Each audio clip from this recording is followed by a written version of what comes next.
Buenas, buenas, bienvenidas, bienvenidos, bienvenidas. Esto es Lunes sin Formato, tercera entrega, grabándose efectivamente un lunes para terminar de publicarse un martes en la madrugada, porque así es la vida. Y porque mi cerebro funciona mejor de noche. No hay nada que yo pueda hacer. Algún día tal vez lo pueda yo modificar, pero bueno, así funciona. Recordarles simplemente que yo estoy en redes sociales como @Rivas_Santiago, en Twitter y en Instagram, en TikTok, que casi no lo uso, pero ahí songo sorongo voy, @Santiago Rivas Camargo. Y tengo una página de Patreon, www.patreon.com/Santiago Rivas. Ahí ustedes me pueden ayudar y colaborar con un aporte mensual o un aporte único. Pueden comprar la grabación de una función de Acaba Colombia, mi monólogo de sátira política, que hice en el Centro Nacional de las Artes en noviembre del año pasado. No está tan actualizada como las últimas funciones o las que vengan después, pero de cualquier manera, pues ahí está. Y si me pueden ayudar, buenísimo. Yo tengo un sistema de recompensas que me parece apenas justo, pero que es difícil de... Yo me metí en una camisa de 11 varas, pero no importa, saldré de ahí. Entonces, bueno, recuerden www.patreon.com/Santiago Rivas. Y pues bueno, este espacio se dedica a tratar la miscelánea gigantesca de episodios de la semana. Yo tenía como anotación de lo que iba a ser el principal tema, casi que el único tema, los hipopótamos. Y ya los hipopótamos pues fueron sepultados por una luz de noticias, obviamente, pero los hipopótamos han sido un asunto importante, sobre todo porque creo que ponen de plano o revelan muchas cosas que están mal con nuestra manera de entender el discurso público, ¿no? O la función pública, y eso pues es una locura. Lo primero que hay que decir es que ya está estudiado. Eso ya está estudiado. Cuando uno tiene un tema que ya está estudiado, está bien que ya esté estudiado. Toda la gente tiene derecho a su opinión, pero es importante también que la gente que tiene opiniones basadas en información incorrecta sepa que sus opiniones están basadas en información incorrecta. Ahí no hay nada que hacer, ahí no hay nada que hacer. Es importante que la gente que está pensando que la ética basta para resolver problemas se dé cuenta de que ni siquiera está apelando a la ética, porque los animalistas están apelando a la estética, porque en nombre de los hipopótamos están dispuestos a sacrificar 50 especies animales y especies vegetales, ecosistemas, la vida de seres humanos. Eso es insostenible. Era insostenible hace rato y este gobierno debió haber tomado esa decisión impopular pero correcta, como quitar el subsidio a la gasolina. Debió haber tomado esa decisión en 2022 cuando se posesionó. Muchos se han demorado buscando mantener contentos a los animalistas y a las animalistas. Me parece a mí que mejor les iba cumpliéndole al feminismo realmente de lo que les iba cumpliéndole al animalismo, porque es que de verdad es mucho lo que está en peligro. Y ahí en estos casos es cuando uno dice, sí, es que sí tiene que haber gente metida que tome decisiones basadas en evidencia científica. Eso no funciona siempre, eso no funciona para todo, pero en estos casos sí. En las vacunas también. Eh, la inversión en presupuestos de ciencia es importante porque permite que haya más gente dispuesta a colaborar con la función pública, y esto se puede hacer de muchas maneras. Pues de nuevo, no tiene que ser las becas para los muchachos de estratos altos, sea como sea. Es importante que los gobiernos tengan a la ciencia como una brújula, ¿no? Entonces la ciencia no es infalible, precisamente por eso es tan importante, porque es que la ciencia, lo que se sabe de la ciencia, se sabe por falta de reputación, no por convicción. No es porque una mayoría de gente lo sostenga, sino porque nadie ha podido refutar lo que se sabe hasta ahora. Y lo que se sabe sobre ecosistemas, sobre especies invasoras, así las haya traído un narco, lo que se sabe sobre el influjo, de la influencia de los hipopótamos en los ecosistemas del Magdalena en Colombia, está requete estudiado, ya se sabe de memoria, y no puede ser que se le permita al animalismo, en nombre de su capital político, seguir bloqueando medidas que son correctas porque salvaguardan la vida de muchas otras especies, ¿no? Y creo que este debería ser el episodio en donde se vea hasta qué punto el animalismo es un discurso que puede ser muy dañino porque se niega a tomar decisiones complejas en nombre de consideraciones estéticas, porque el hipopótamo es simplemente un animal que hemos visto en televisión, que conocemos, que salía en el álbum de Jet, y la de otra cantidad de animales, no solamente el manatí, que se está tratando de volver como la contraposición de no, ponle atención más bien al manatí, pero hay muchos otros animales que van a sufrir que pueden desaparecer de los ecosistemas del Magdalena si siguen ahí los hipopótamos, pues deberían ser consideraciones que se tomen basadas en evidencia y ojalá rápidamente podamos pasar de ese escollo y ya solucionar el problema. Nadie está contento de matar hipopótamos. Nadie está feliz de tener que matar hipopótamos.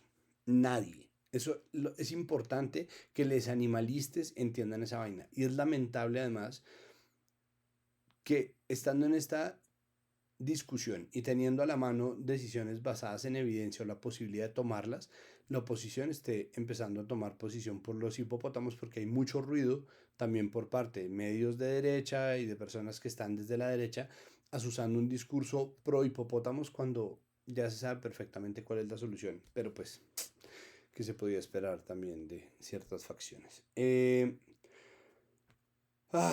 siguiente tema era la designación de Daniel Quintero como superintendente de salud. De hecho, Alejandra Zanabria me preguntaba por Instagram qué opino. Pues me parece paila, me parece muy paila.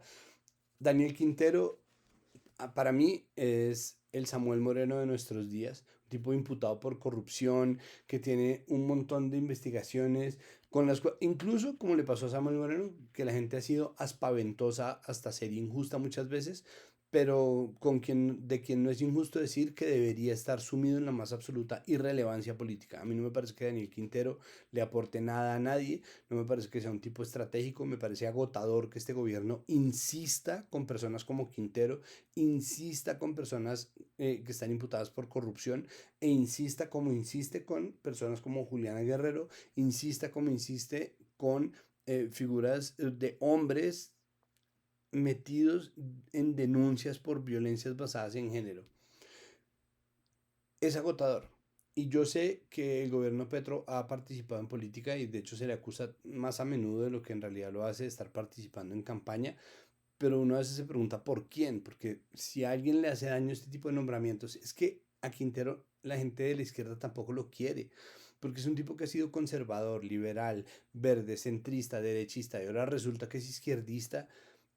Es una locura porque son personas que son sumamente divisivas y que no aportan nada, porque Roy Barreras, que es un tipo tan divisivo y que hemos visto que es tan Roy Barrerista, ¿no? A diferencia, no porque a él le dicen como Roy, pero usted ha sido santista y bargallerista y uribista, ¿no? Es que la respuesta es que él es Roy Barrerista. Pero, pucha, Roy al menos aporta, Roy aporta no solamente un caudal electoral, sino cierta credibilidad en procesos, o sea, ha llevado cosas a cabo.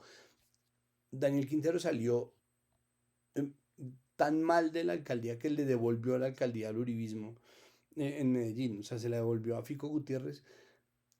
De verdad yo no entiendo qué está haciendo allá Daniel Quintero, me parece que de verdad nada le aporta y entonces pues para responderle a Alejandra me parece muy paila. Y sí, yo soy el primero de los izquierdistas caviar del Soviet del Paraguay, me parece paila, paila que nombren a Quintero que no tienen ni idea de salud, mejor dicho.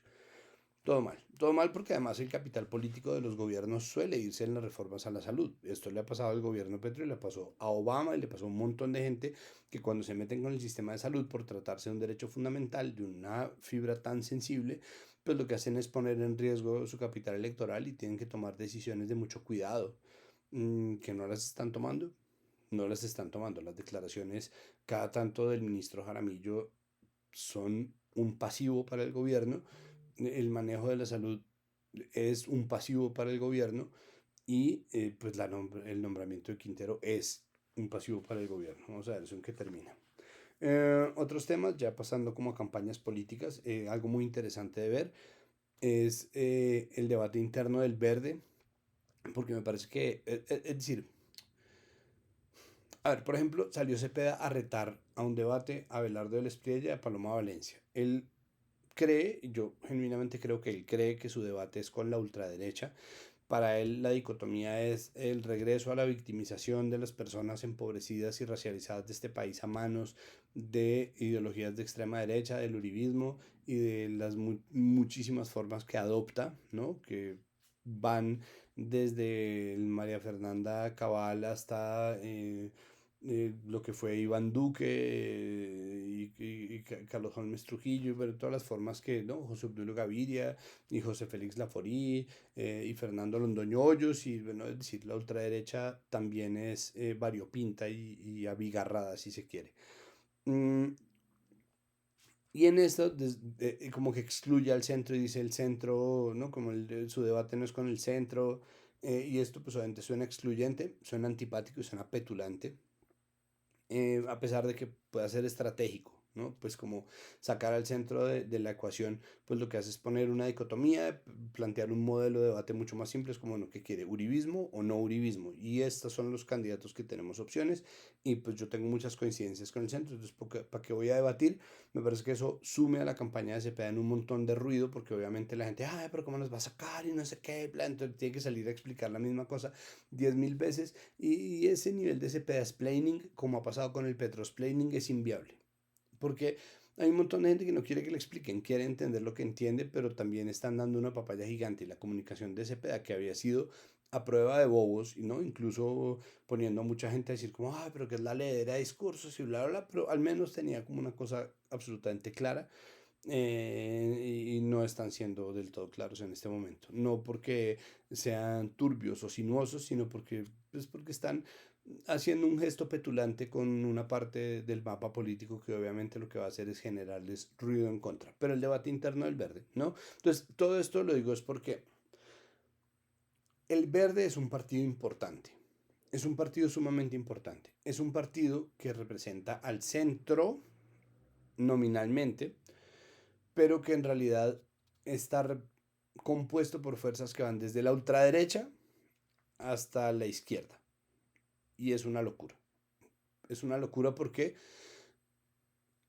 los cuerpos colectivos sí tienen una entidad.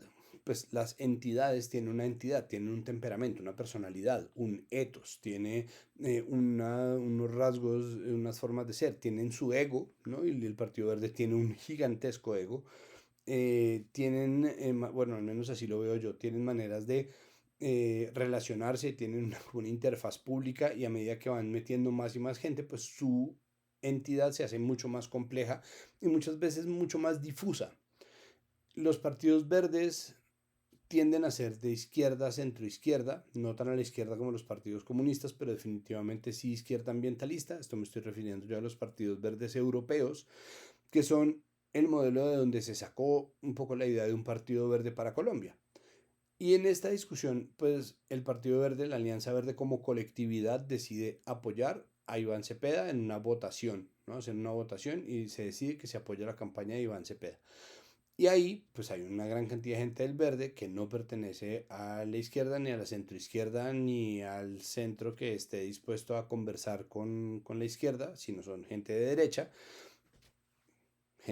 que apoya causas progresistas como Katy Jubinao, gente de derecha que ha apoyado causas progresistas como Catherine Miranda, que ahora parece que se volvió uribista y está siendo muy gracioso ver todos los tweets viejos contra el uribismo, pero bueno, eso son cositas de memes de campaña. O gente que de plano es de derecha y antiderechos como J. Hernández, ¿no? Gente que hace parte de las clientelas más tradicionales como Iván Name, y gente corrupta de izquierda como Carlos Ramón González, que está prófugo, bueno, que ya parece que le quitaron la orden de captura, pero que estaba huyendo de la justicia, ¿no? Ahí está León Freddy Padilla, y hay gente, pues, muy conocida o reconocidamente de centro como Angélica Lozano y Claudia López, que me parece que es gente de derecha que defiende derechos individuales. Y entonces hay un debate gigantesco, ¿no? Porque, bueno, Angélica y Claudia ya se ha venido del verde, pero entonces ahora pide JP una decisión. Katy Jubinao no puede creer, ¿no? Que el partido esté apoyando a un gobierno de izquierda, que puede ser bueno o malo, pero que, ¿no? Como un gobierno de izquierda frente a muchas otras opciones que en realidad, pues, si son de centro, se reducen a Fajardo y Claudia y Luis Gilberto Murillo, supongo yo. Y en esa medida empieza esta conversación, pero obviamente están olvidando que es el M19 el que le da la personería jurídica al Partido Verde, es decir, no es un partido tan de centro derecha, es un partido más de centro izquierda como originalmente son los partidos verdes, pero además de eso Pues no, los dirigentes históricos pues han sido Navarro Wolf y bueno, también estuvo Mocus, que sí es un poco más derechoso. El caso es que es un proceso muy interesante de ver cómo un partido importante que tiene figuras tan reconocidas como el Verde está en una discusión consigo mismo porque el mismo partido no termina de decidirse ni podía volcarse como colectividad y sin embargo terminaron eligiendo un camino político que va a determinar también cuánta gente le queda al Verde después de esto, ¿no? Quitando obviamente quienes puedan incurrir en doble militancia y por lo tanto perder sus curules, cuánta gente van a aguantar, cómo lo van a conciliar, no sé, es interesante de ver lo que está pasando ahí. Y lo que está pasando con el centro, porque pues más allá de la idea de si el centro existe o no, que para mí pues existe obviamente como la posibilidad de autodeterminarse de centro, pero las ideologías granuladas del centro pues son otro maní.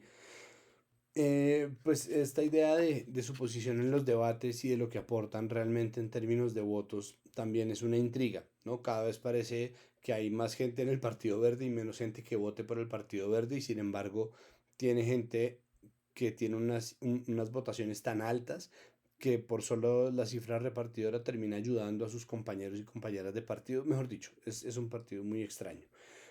Lo que está ahora dominando todo el asunto, y yo creo que esto lo vamos a tratar más extensamente en Presunto Podcast, es esta pelea que existe entre la silla vacía y dos medios. Bueno, dos medios, más o menos. Por un lado, Semana, ¿no? Que desde la derecha les da palo porque La Silla Vacía pues, sacó un reportaje sobre cómo Vicky Dávila volvió al periodismo después de haber hecho política. A mí es que me parece que en general siempre hizo política y de cualquier manera era Gilinski quien le estaba pagando por hacerla, fuera como directora de Semana o como candidata o precandidata presidencial, pero pues bueno, ya después podemos tratar el tema de Vicky con cierta fruición, pero Vicky ya salió, Vicky ya volvió a Semana desde donde hacía política antes de meterse a política. Entonces, bueno, vuelve, entonces La Silla Vacía le hace un reportaje y entonces Semana publica una especie de columna de opinión con datos y cifras sobre la financiación de La Silla Vacía. Entonces hacen esta cosa como conspiranoide y luego entonces ahorita salió una cosa sobre el llamado proyecto Júpiter que lo sacan en revista Raya y RTVC Noticias, y es una investigación en donde se mete a La Silla Vacía por unas declaraciones del ex canciller del gobierno Uribe, tipo Bermúdez, no lo sé. Es decir, de esto de verdad vamos a hablar con más calma en Presunto. A mí me parece que se está haciendo injusto con Carlos Cortés, por ejemplo. Es decir, yo estoy en desacuerdo muy a menudo con Carlos.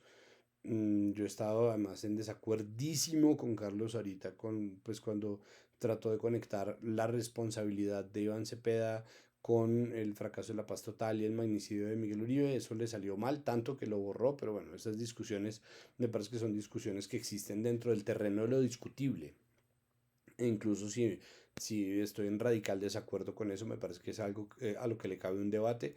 Y me parece que meter a la gente en conspiraciones, no sé, las conspiraciones tienden a ser falaces. Las conspiraciones tienden a venderse como modelos de negocio, ¿no? Y esos modelos de negocio sirven para que alguien declare que alguien está con uno o que tal entidad está con uno, pero muchas veces lo que está es vendiendo cosas y al mismo tiempo puede que sí efectivamente exista una ligazón entre La Silla Vacía y Bermúdez, pero no necesariamente Economía para la People está ahí metida, por ejemplo. Entonces, no sé, me parece que eso le hace falta como atar algunos cabos y un hervor, pero de nuevo este es un tema que vamos a tratar más en Presunto Podcast. Mi posición en general con respecto a esto es, creo que es importante que aceptemos, y con esto yo de hecho empezaba el video pasado de lunes sin formato, pues yo creo que tenemos que aceptar que todas y todos estamos en campaña. Toda Colombia está en campaña. Incluso quienes son abstencionistas activos, incluso quienes declaran que no les importa un carajo lo que pase, todos estamos en campaña. Y La Silla Vacía también. No sé si es una campaña pagada. Yo no me parece que haya pruebas suficientes de que ellos les estén pagando por hacer campaña, pero ellos tienen un sesgo político, claro. A mí me parece que ellos están jugados a favor de la candidatura de Paloma Valencia. Para mí se resume en esa idea de arrojarla hacia el centro en el que nunca se ha encontrado y nunca se encontrará, lo mismo que nunca se ha encontrado ahí Juan Daniel Oviedo. Me parece que la manera como se refieren a Paloma, sí, los sesgos son evidentes, pero no me parece que sean necesariamente infomerciales pagados. O sea, me parece que tendemos a olvidar que mucho de lo que los medios hacen mal y bien lo hacen gratis. Pues lo hacen buscando financiación como medio de comunicación.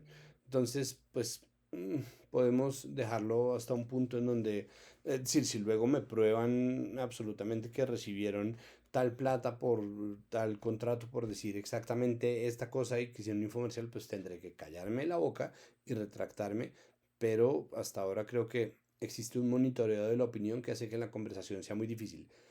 Entonces creo que la silla vacía está cayendo bajo el peso de su propia narrativa de que son un medio completamente imparcial y objetivo, ¿no? Y eso es una locura, pero por favor, siempre recuerden, y esto lo voy a decir también en Presunto Podcast, siempre recuerden que cuando un periodista es la noticia, es que algo está saliendo muy mal. ¿No? Sea porque se lo amenazó, sea porque se lo asesinó, tocó madera, sea por lo que sea, cuando el periodista es noticia, algo está saliendo terriblemente mal. Y esto pues es por supuesto el caso. Rápidamente, eh, cosas de campaña. Me parece que la frase de la semana ha sido una que yo mismo compilé, no, no es un refrán de nadie, y es: el problema de que te miren es que te pueden ver, ¿no? Creo que así como pasó que Cepeda está como queriendo controlar demasiado las reglas de un debate, en donde definitivamente le van a caer encima. Si Cepeda decide no debatir, y ya esto lo había hablado antes, porque le parece que no hay reglas claras y porque cree que le van a coger todos contra él, y eso efectivamente puede ser cierto, pues él está en su derecho de decidirlo y hay unas consecuencias que vienen con eso que él va a tener que asumir. Hay una responsabilidad de decir, no, pues no vamos a debate, entonces lo van a acusar de antidemocrático, va a salir Claudia López, como ya salió en Blue, a decirle más o menos como: tienes miedo, gallina, ¿no? Como no vas a debatir. Entonces, esas son las consecuencias con las que hay que lidiar. Si él decide debatir, no puede tener el control, no va a tener el control, no porque no le esté permitido, sino porque ningún humano tiene el control. No hay forma en que la campaña de Cepeda pueda moderar al 100% la manera en que se va a dar el debate, por mucho que Iván Cepeda lo quiera.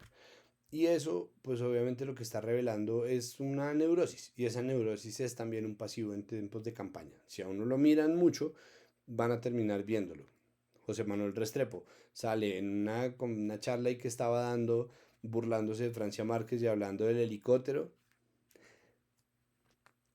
Yo no entiendo a quién se le ocurrió que una solución de campaña iba a ser llamar como fórmula a un nerd bogotano de derecha, pero ok, digamos que le aporta exactamente lo que Abelardo de la Espriella quiere que le aporte, que es como credibilidad y la moderación que solamente da ser de la capital y blanco, pero pues ese racismo, ese clasismo tan ridículo de estarse buscando de yo no quiero montar en helicóptero, el problema de que te miren es que te van a ver. Y Paloma Valencia transando con israelíes para volver o como promesa de campaña, tener que vamos a volver a tener relaciones con un Estado que está cometiendo un genocidio ya no solamente en Palestina, o sea, no solamente en Gaza y en los territorios ocupados de Cisjordania, sino además ahora en el Líbano, ¿no? En un genocidio además que está avalado por la tecnología, ¿no? Los mapas de Apple dejaron de tener las villas del sur del Líbano porque Apple las quitó. Es decir, me parece insostenible, pero ahí está. El problema de que lo miren a uno es que lo van a ver, lo van a ver. Lo van a ver hablando como Uribe, la van a ver, y pues bueno, volvemos a lo mismo y es mi posición ahí. Yo creo que esa es la línea también discursiva que ha planteado la campaña de Iván Cepeda. Y con esto además le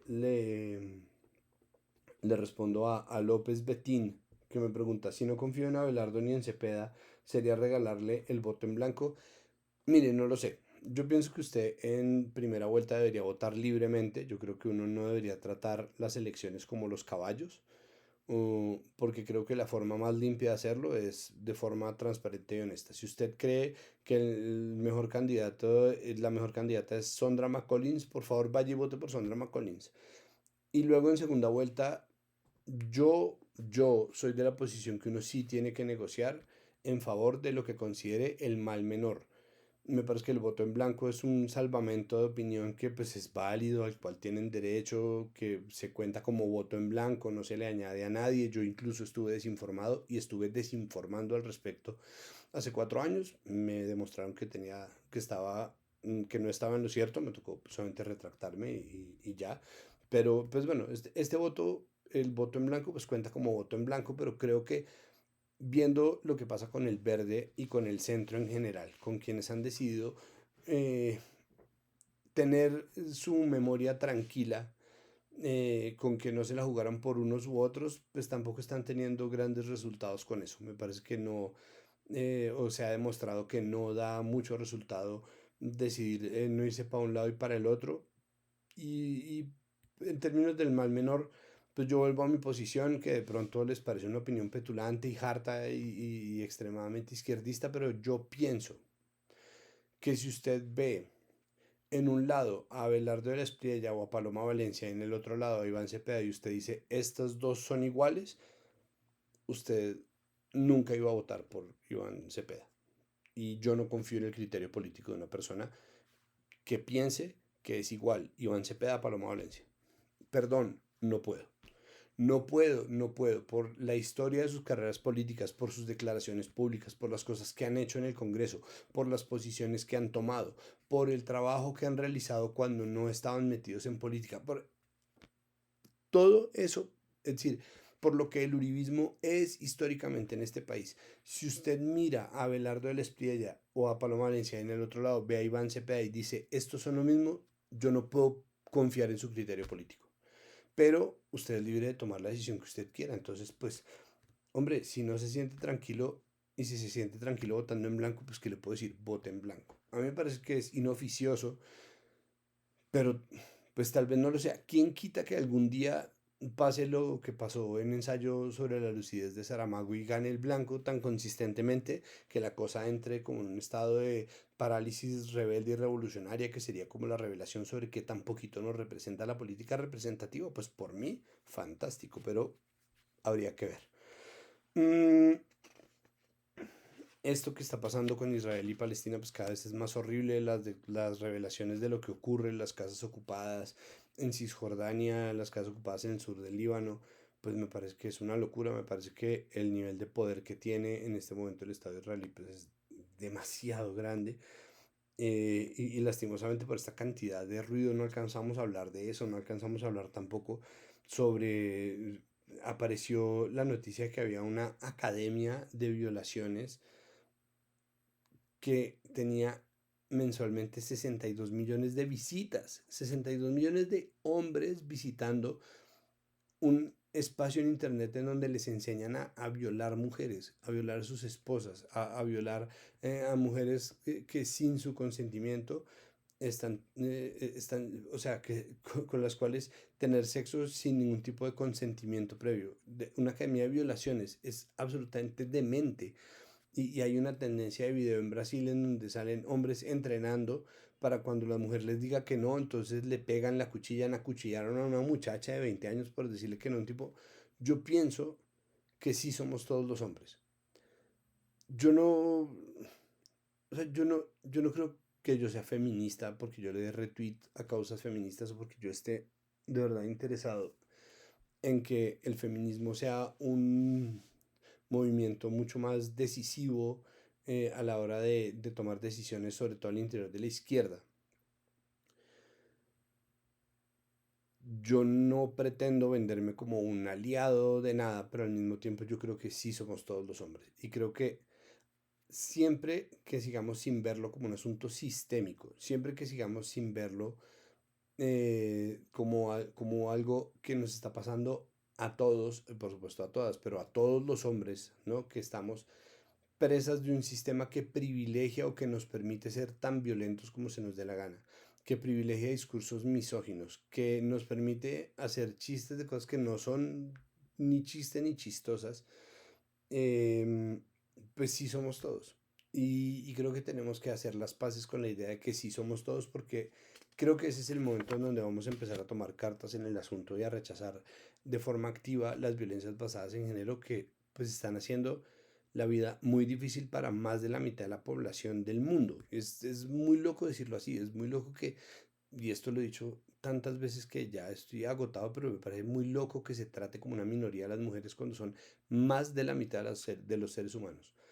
Y es, bueno, es una locura y no alcanzamos tampoco a tramitarlo pues como con más fruición y tampoco lastimosamente podemos hablar largamente del manifiesto de Palantir, que es esta corporación, esta empresa de software que representa como una de las visiones de Silicon Valley, que es como la compañía del complejo militar industrial, que tiene un director ejecutivo que se llama Alex Karp, que es como un estudioso de las ciencias sociales, que poco a poco se ha ido volviendo más y más derechista y que ha salido con unas declaraciones completamente demenciales. Yo creo que uno de los principales argumentos en contra de la existencia de los multimillonarios debería correr por el tipo de declaraciones que hacen, ¿no? Entonces, bueno, ¿no? Palantir eh, saca un manifiesto de 22 puntos hablando sobre la República Tecnológica.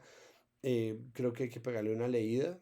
eh, Creo que hay que pegarle una leída también a un par de textos cuyos enlaces voy a pegar en la descripción de este episodio. Uno de ellos es la interpretación que hace Yanis Varoufakis, el ex ministro de Hacienda griego, sobre esto, porque eso se compagina con su teoría sobre el tecnofeudalismo y bueno, creo que eso vale la pena tenerlo en cuenta, pero bueno, en general es demencial, creo que esta idea de que más importa la entrega al servicio militar, del sacrificio, es, no sé, tiene como un tono muy villanesco, de hecho, una persona que sigo en Substack lo denomina como villanos, supervillanos de serie B, y sí, tiene como un tono de supervillano de serie B, absolutamente, ¿no? Como una cosa, total, como un manifiesto, ¿no? Como estos tech bros tienen como una cosa muy performativa a la manera, en su manera de hablar, ¿no? Elon Musk tiene también esta cosa como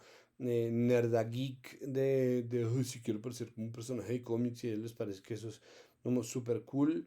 Y al mismo tiempo pues se ven como unos ridículos, pero además está diciendo cosas que son verdaderamente desconectadas de la realidad, como que no concibo o no me cabe en la cabeza cómo carajos alguien llega a las conclusiones a las cuales llega Alex Karp y, y pues es demente y además no es nada nuevo, porque esto además se vende como si fuera, no, la Tecnorepública y bla, pero bueno, bien se lo comparaba en este texto que les digo en Substack, que les voy a pegar acá, con el futurismo italiano, ¿no? Que era este colectivo de artistas que por su optimismo en el futuro un poco le pusieron, ¿no? Le dieron la entrada al fascismo en Italia, ¿no? Marinetti, el primero de ellos, esta cosa de la tecnología es implacable y la máquina, ¿no? Entonces, bueno, yo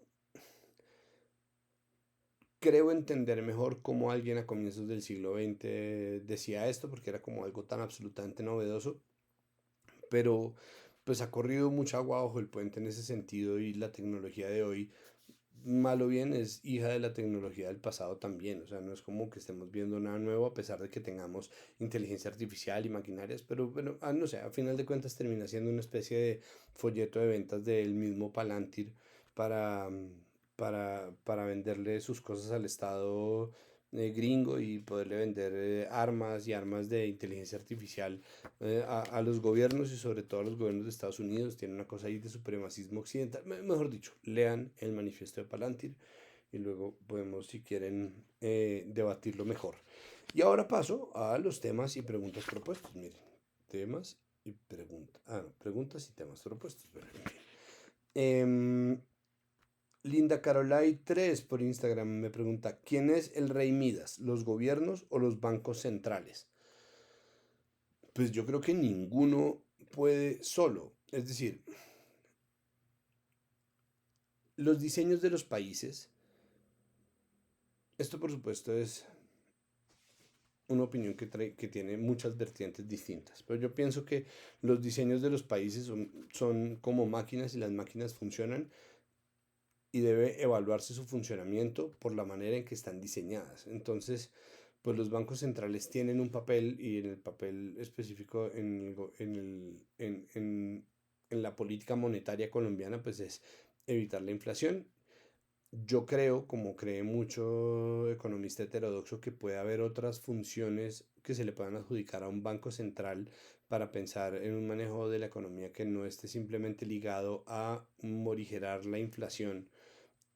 O pienso que no existe solamente una técnica para morigerar la inflación. De hecho, sobre esto hay un capítulo muy interesante del podcast de historia de NPR Throughline, de cuando empezó la gran inflación en la que estamos ahorita, que ha ido bajando poco a poco en Colombia, como que no parece rescindir, pero hablan sobre la inflación que se desató con la guerra de la invasión rusa en Ucrania, pues obviamente como consecuencia también del hiperconsumo en pandemia y de la disponibilidad y la liquidez general por los subsidios y las rentas básicas en pandemia. mm,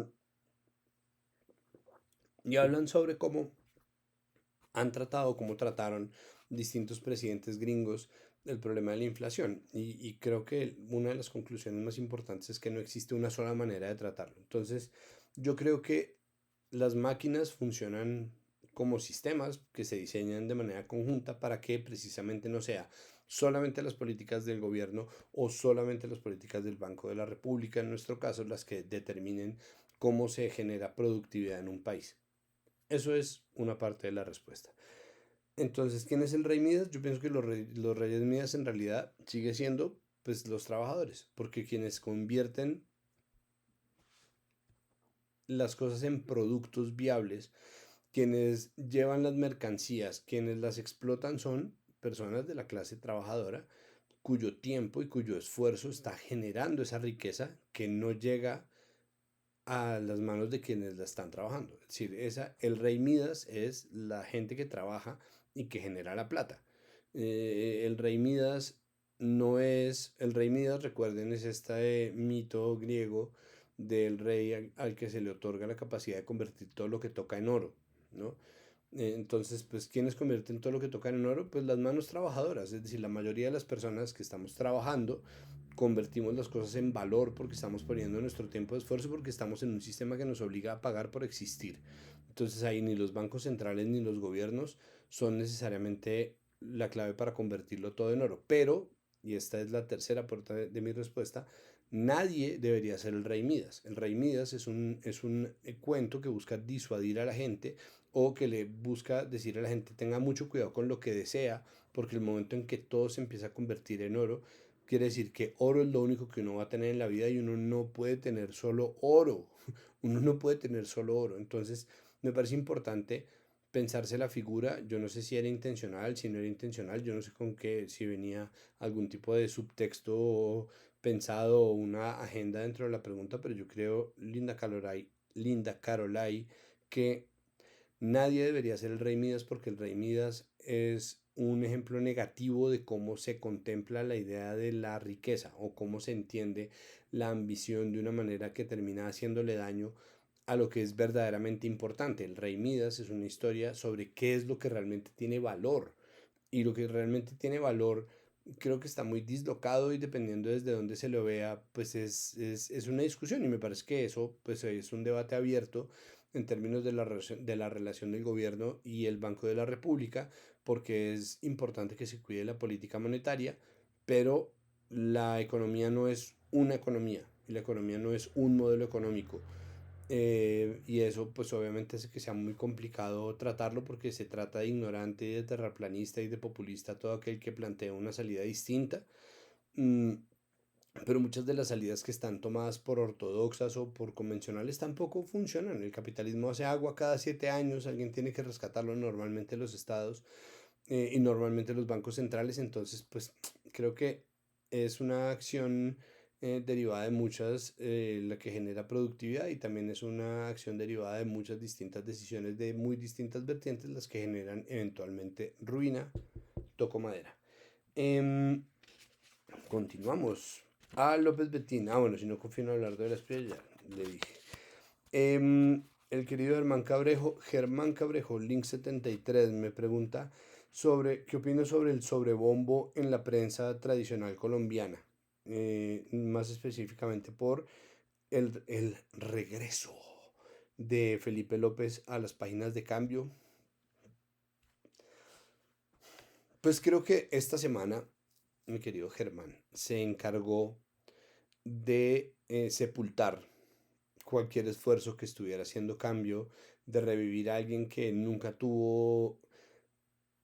Es decir, Felipe López es una figura relevante en el periodismo porque fue durante mucho tiempo el director de Semana. Y el periodismo de Semana durante mucho tiempo fue un periodismo que tenía pluralidad en las columnas, un buen equipo investigativo, un editor, que ese sí escribía históricamente, que tiene prestigio, que es Alejandro Santos,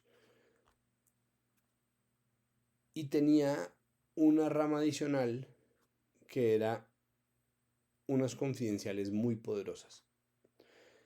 Porque Felipe López tiene como mayor talento ser hijo y nieto de presidentes, pues de expresidentes en este punto. Nunca fue una gran pluma, ni siquiera lo dije yo, lo dijo la mayoría de la gente que estaba refiriéndose a esta movida publicitaria a cambio de traer a Felipe López a analizar el país.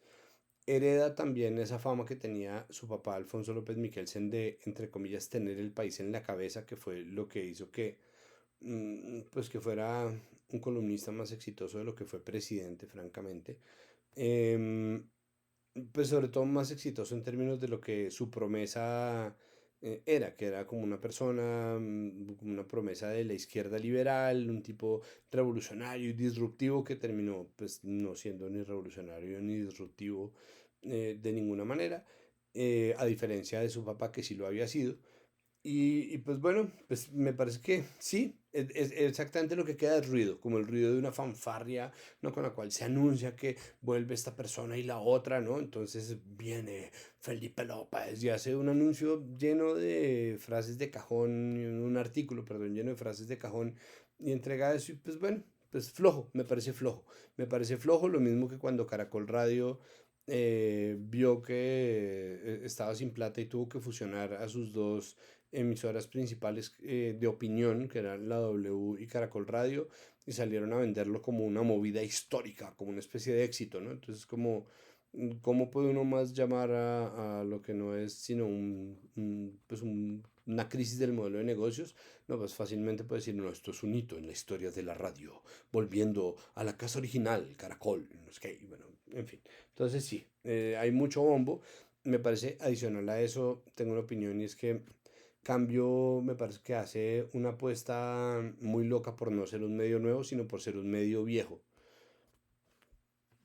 No sé, no lo sé, pues de hecho creo que en eso incluso están más acertados en su estrategia los de semana, que siempre están dando tumbos, porque el algoritmo los traiciona, porque son tan modernos que siempre están sujetos a algo que no controlan ellos, sino Elon Musk y los manes de Google y Mark Zuckerberg. Pero Semana quiere ser como un medio súper moderno y por eso desprecia el impreso, que me parece que podrían sacar mucho mejor. ¿No? Perdieron los editoriales, pues perdieron los confidenciales, perdieron la pluralidad en las columnas, perdieron la credibilidad en las investigaciones y solamente queda un medio que es tan radical hacia un lado, que es tan extremo en sus posiciones o es tan evidente en su campaña política de oposición que se ha ido volviendo irrelevante y sin embargo pues es un medio que se sostiene a punta de su propio modelo de radicalización del discurso, pues porque no es otra cosa que el catastrofismo.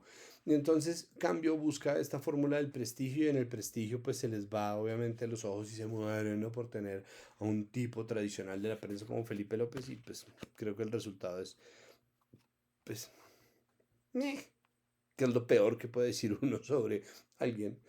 Me pregunta Pink Megalomaniac. em, que si la inseguridad en Bogotá es un aumento de los casos o un aumento del registro, ¿no? Como que si es verdad que hay más casos de inseguridad y de atracos o si es el registro, yo con respecto a eso tengo varias opiniones y teorías. La primera es, creo que es un problema mixto. Creo que hay un problema de fondo y es que se hace campaña en Bogotá sobre la idea de la inseguridad, ¿no? Entonces, uno tras otro, los alcaldes van saliendo a decir en campaña y duran 6 meses antes de las elecciones a alcalde o alcaldesa diciendo que Bogotá es un infierno invivible, que las cifras de seguridad están horribles y que todo está... No, y muchas veces la evidencia les contradice y aún así insisten en que la seguridad está horrible. em, y luego tienen que recibir las consecuencias de eso mismo que dicen. Entonces, un alcalde o una alcaldesa que se hace elegir diciendo que las cifras de seguridad están horribles, luego llega la gente a reclamarle por cifras de inseguridad y dice, ay, pero si es una percepción, y es como, "No, esa es tu culpa. Eso es tu culpa, porque es que la campaña de Galán fue Bogotá camina segura y Bogotá no está caminando segura. Entonces, a eso es un problema. El otro problema es que sí existe un mayor registro de casos. Como eso es una cosa que además nos decía a nosotros en Presunto un periodista del Colombiano. No, esto no es un periodista del semanario Voz, ni es un periodista de revista Raya, es un periodista del Colombiano. Nos decía, no, no es una agenda, pero sí empiezan a aumentar los casos de inseguridad en los medios de comunicación en la antesala de unas elecciones.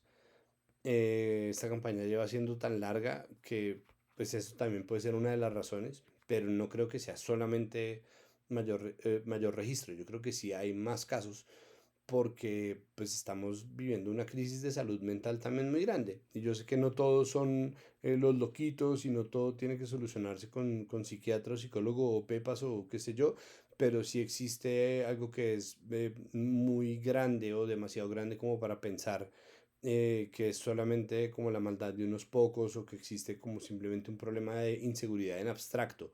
Creo que el crimen organizado se nutre de unas estructuras políticas que muchas veces son más efectivas que las estructuras políticas tradicionales y eso también tendría que vérselo y tendría que entendérselo también como una economía. Entonces yo creo que ahí es una respuesta mixta, como que me parece que hay ambas cosas. Si suben los casos, si hay más gente haciendo cosas, bueno, está esta noticia horrible de los asesinatos en este set de grabación de televisión, por ejemplo, pero además hay un montón de atracos con moto y creo que es importante entender que el crimen organizado pues es una empresa y que esa empresa tiene una serie de economías que hay que rastrear y en esa medida mm, pues como que todo el mundo colabora, ¿no? Porque a los alcaldes para hacerse elegir les conviene de alguna manera que sea verdad que la ciudad está insegura, pero yo creo que, y esta es una teoría que no tengo cómo probar en este momento, pero es mi teoría, a medida que sube el discurso catastrófico en los medios, a medida que se trata de culpar de la inseguridad en las ciudades también a los gobiernos centrales, más que a los gobiernos locales, es decir, al gobierno nacional más que al gobierno distrital, en la medida en que se trata de relacionar la inseguridad de las calles en las ciudades con la inseguridad en los territorios que tiene que ver con los militares y no con la policía, a medida que se intenta vender la idea del mayor pie de fuerza como una solución a la seguridad, se va generando una erosión en la confianza pública. Entonces no es solamente si hay más atracos o no, sino el hecho de que la gente no salga tranquila a la calle. Y esto es culpa absolutamente del sistema político, como el sistema político y de medios, que por supuesto hacen parte del sistema político, se dedican a hablar sobre lo mal que está todo y no es tanto lo mal en términos de inseguridad, sino lo mal que está todo y cuando la gente empieza a sentir que todo está tan deteriorado, muchas veces la respuesta es comportamientos menos cívicos o comportamientos más egoístas, comportamientos más caprichosos, más neuróticos.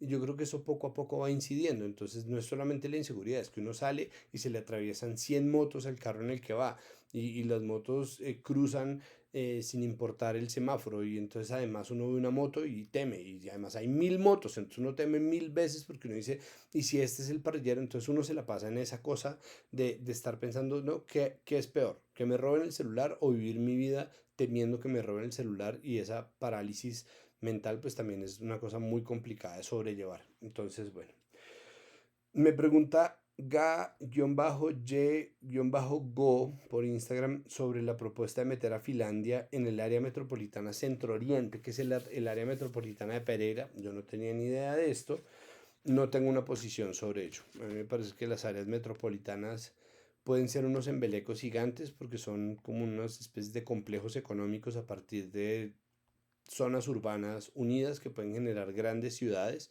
Esto obviamente puede tener ventajas si quitan el peaje, porque Finlandia es un municipio del Quindío y pues Pereira y Dos Quebradas y el otro municipio que hace parte de esa área metropolitana centro-oriente, pues están en Risaralda.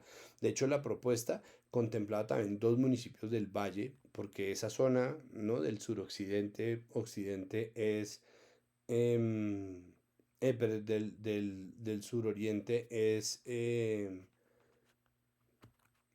suroccidente, porque es el Pacífico, perdón.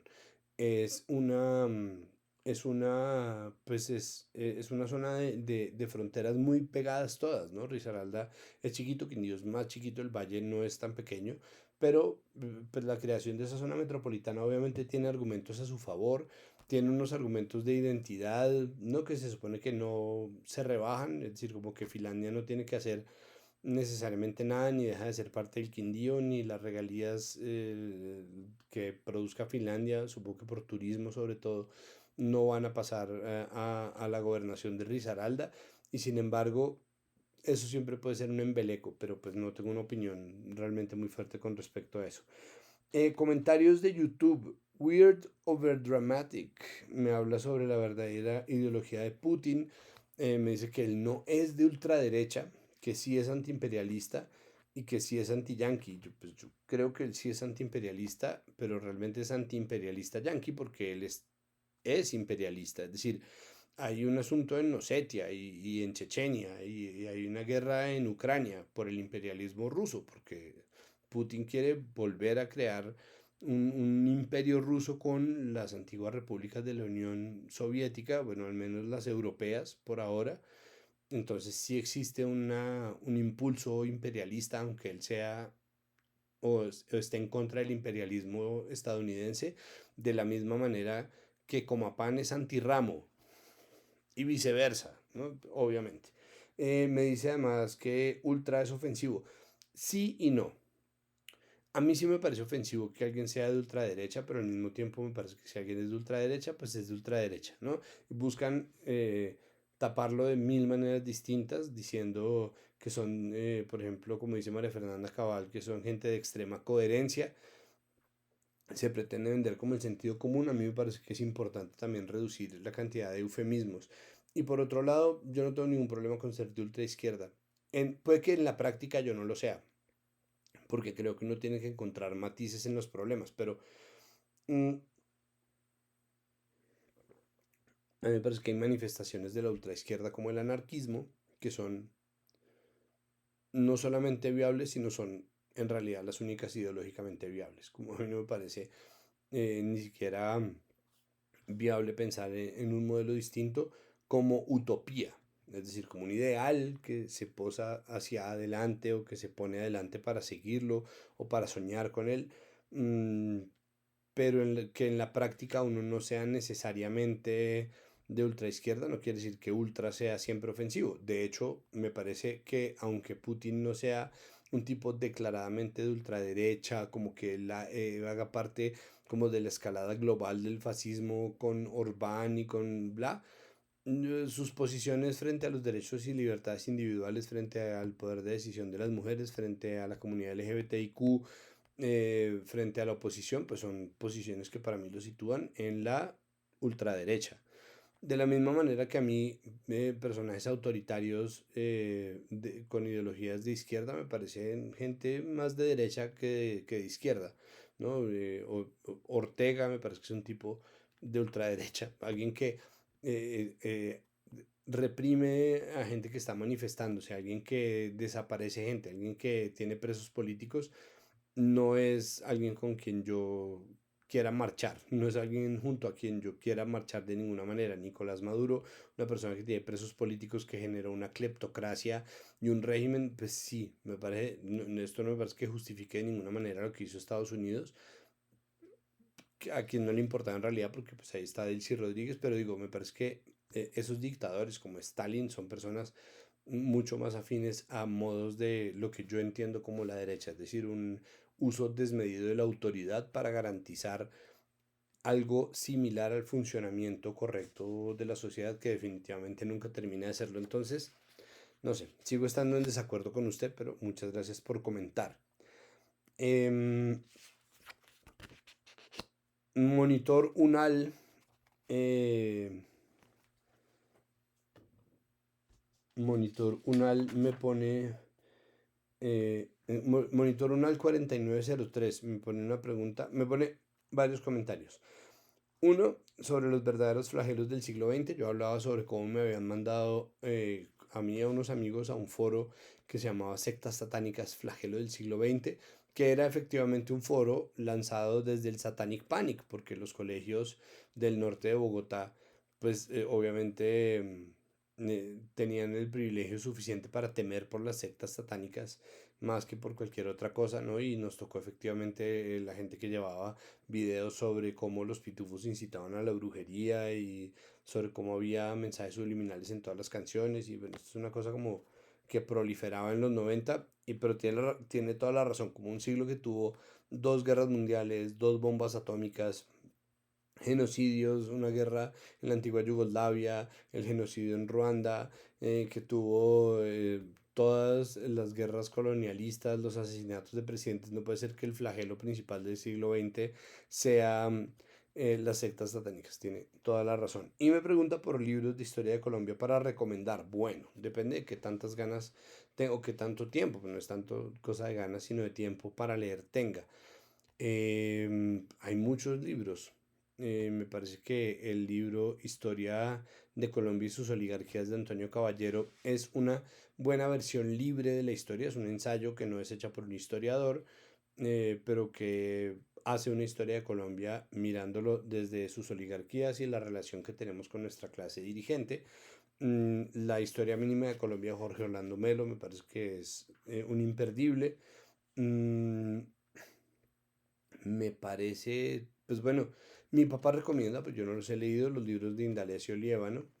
Ahí le dejo yo ese trompo bailando. Y yo me documenté en el colegio muchas veces y me parece que sí, pues que es muy bueno.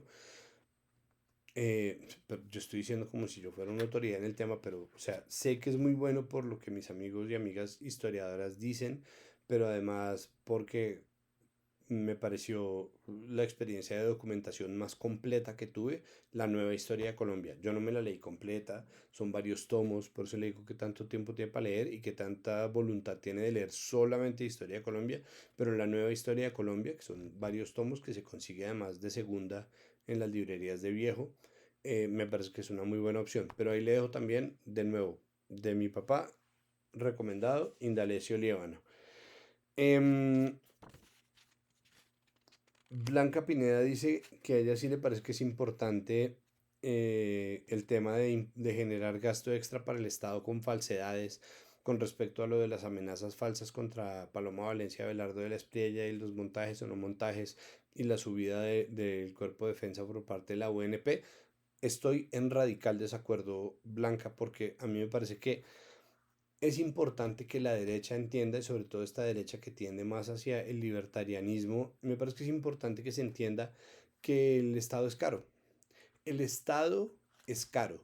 Quienes se quejan porque las consultas interpartidistas o prepartidistas le cuestan al Estado tanta plata, tiene que entender que la democracia es cara, que eso cuesta plata, que hay un presupuesto para eso. Y así como hay un presupuesto para poder poner puestos de votación en el último rincón del país, que es el ideal de una democracia de política representativa partidista, tiene que haber un presupuesto para garantizar que los candidatos y candidatas lleguen vivos y vivas a las elecciones. No me parece que sea innecesario, sobre todo porque a final de cuentas sí se tiene que demostrar, sí se le tiene que mostrar a la gente la importancia de hacer un gasto sostenido en garantías democráticas. Eso no es plata perdida. Bueno, a mí no me parece que eso sea plata perdida. Entonces, pues bueno, ahí estamos en desacuerdo, sobre todo porque además después la misma gente a la que no se le gastó esa plata, me parece que es un asunto ético. Sí, me parece que si es gente que tiene su vida en peligro, se tiene que garantizar que estén tranquilos y protegidos. Porque además eso también es un vehículo para la tranquilidad de mucha otra gente que les está siguiendo.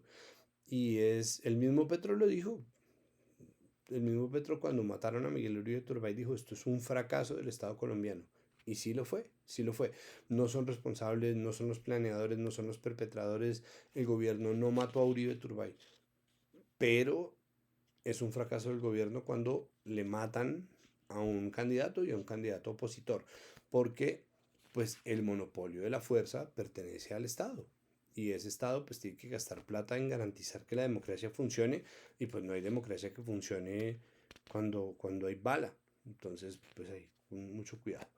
Y por último, tengo aquí la anotación de Gloria Álvarez que me pone que tal que ese pedo hubiera sido el del evento en el que salía o en el que Juanita León se tomó la foto tan tranquilamente. Yo obviamente no puedo entregarme a la ucronía porque no lo sé.